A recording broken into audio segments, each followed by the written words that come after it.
जय गंगे मैया। भक्तों, आज हम आपको ले चल रहे हैं प्रयागराज कुंभ स्नान में। कुंभ स्नान करने सब जा रहे हैं, जाते हैं, लेकिन उसकी परिस्थिति और लाभ कैसे हो, हम पूछ रहे हैं आदरणीय धीरेन्द्र प्रताप सिंह जी से।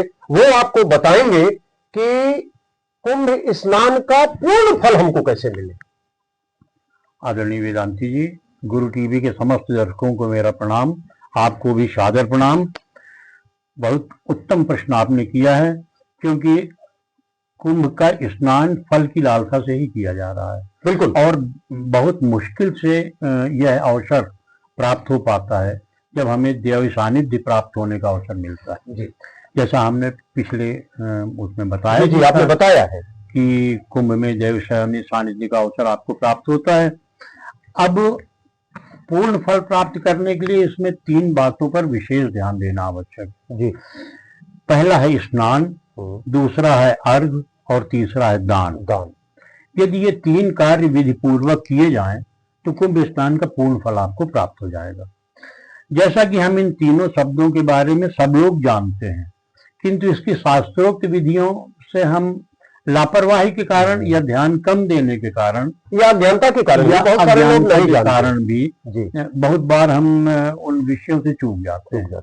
तो मेरा उद्देश्य आदरणीय वेदांती जी ये है कि आपके माध्यम से धर्म के अनुसार और आध्यात्म के अनुसार स्नान क्या है, अर्घ क्या है और दान क्या है, इसका मैं विवरण प्रस्तुत करूं। जी। सर्वप्रथम मैं आपके प्रश्नानुसार स्नान के बारे में बताऊंगा। स्कंद पुराण में वर्णित है, विना स्नानम तुयत्कर्मम पूर्ण कार्यमयम शुभम क्रियते निष्फलम ब्रह्मम तत्प्रगृहंति। अर्थात स्नान के बिना जो पूर्ण कार्य किए जाते हैं वो निष्फल होते हैं और उसे राक्षस ग्रहण करते हैं, अर्थात देवताओं को प्राप्त नहीं होते। तो इसलिए यदि आप पूर्ण के लिए गंगा स्नान करने जा रहे हैं तो उसमें इस भावना के साथ गंगा स्नान करना है कि आप शुद्धता के साथ वहां जाइए और शुद्धता के साथ गंगा मैया में स्नान कीजिए। बहुत सुंदर। अन्य पुराण में वर्णित है, तीर्थ तो अयम तथा पुण्यम गंगाम पूर्णंतु सर्वदा। तीर्थ का जल तो स्वयं पवित्र होता है और गंगा जल सबसे पवित्र माना गया है। इसलिए गंगा के जल में स्नान करते समय विशिष्टता से आपको शुद्धता का ध्यान रखना है। मनुस्मृति में कहा गया है कि न स्नान आचरे भुक्त्वा नातुरो न महानिशि। महानिशि अर्थात रात्रि के मध्य में 2 पहर, उसको महानिशि कहा जाता है। रात्रि के मध्य के 2 पहर में स्नान नहीं करना चाहिए। तो मध्य रात्रि 12 बजे है। हाँ। तो 12 बजे के 2 पहर का मतलब हुआ कि 1 घंटे 12 के पहले, 1 घंटे 12 के बाद। अच्छा। अर्थात 11 से 1 तक, 1 के बीच में मध्य के 2 पहर कहलाएंगे और इस बीच में स्नान करना वर्जित है। तो ये महानिशि कहलाती है। महानिशि में स्नान करके पाप के भागीदार हों, इससे अच्छा है कि हम बाद में स्नान करें। गरुड़ पुराण के 205वें पृष्ठ में 116 श्लोक में वर्णित है, पुत्र जन्मानि योगेशु तथा संक्रमण रवे राहो सुदर्शन स्नानम प्रशस्तम निशि। अर्थात पुत्र के जन्म, सूर्य की संक्रांति, स्वजन की मृत्यु ग्रहण तथा जन्म नक्षत्र में चंद्रमा रहने पर रात्रि में भी स्नान किया जा सकता है। अर्थात जिस दिन सूर्य की संक्रांति का दिन हो, वो निकल चुका है, 14 जनवरी वो समय निकल चुका है, इसलिए उसका उल्लेख नहीं करना है। किंतु संक्रांति के दिन जिन्होंने निशिकाल में भी स्नान किया है उनका स्नान पवित्र स्नान माना जाएगा। स्कंद पुराण में स्नान के बारे में एक और महत्वपूर्ण जानकारी दी गई है, मलम मूत्रम पुरी खमचा श्लेष्मनिष्टि नास्तुचा गांडुखाश्चैव मुंचन्ति ये ब्रह्मण समः। जो मनुष्य जल में मल, मूत्र, थूक, कुल्ला और कफ छोड़ते हैं उन्हें ब्रह्म हत्या का पाप लगता है। इसलिए गंगा स्नान के समय ये सारे पाप ना होने पाए, इस बात का ध्यान रखना बात का ध्यान। इसलिए तीर्थ स्थल में या नदियों में स्नान के पूर्व घर में स्नान करके स्वच्छ होकर के और पुनः स्नान करने जाना ज्यादा उत्तम। बहुत सुंदर, बिल्कुल यही तरीका है।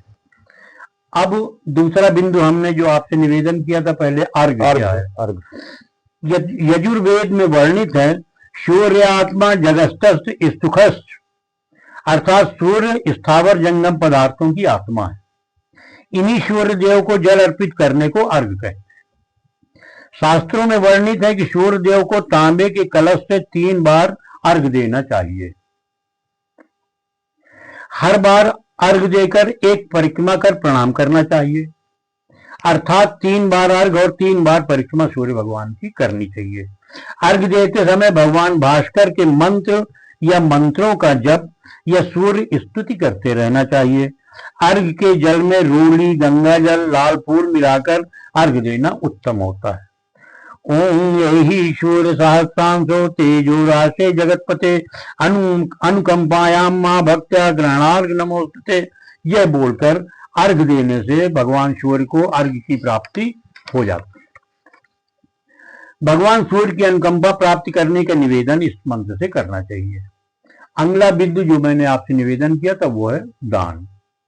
दान के पात्रता अपात्रता का भी वर्णन यहाँ पर कर देना आवश्यक है, क्योंकि प्राय हम तो उन्मुक्त हस्तों से दान किया करते जो आया उसी को दे दिया, किंतु इसके प्रतिफल कभी कभी प्रतिकूल भी प्राप्त हो सकते हैं।